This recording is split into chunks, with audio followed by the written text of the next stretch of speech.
Inalog na ni Doro Love ang baso. Yes, meron na silang lashes book. I'm wearing it right now. Girl, apaka-beautiful. Beautiful!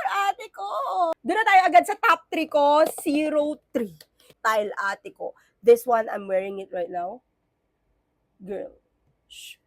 Ang mura lang nito. Yes! And of course, for everyday ganap, eto. Alam niyo yan, lagi niyo tong tinatanong sa akin. Gusto mo naman yung apat na favorite ko in the world, number 1 ka ate ko.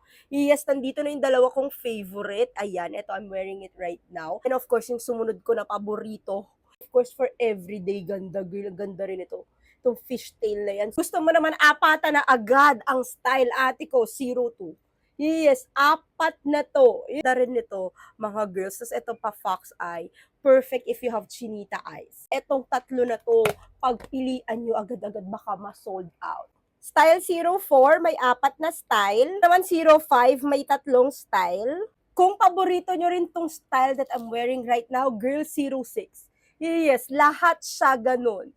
Imagine 288 cluster na yan. Girl, ang dami na yan. Kung paborito nyo rin to, yung pang everyday ganap, yung laging ginagamit ni Kailin, girl, eto yun. Yes, number 7. Napaka-affordable lang ng lash book ni Doro Love. Ilalagay ko dyan sa yellow basket. I-comment nyo kung meron kayong gustong ipatry. Yun lang mga girls. Bye!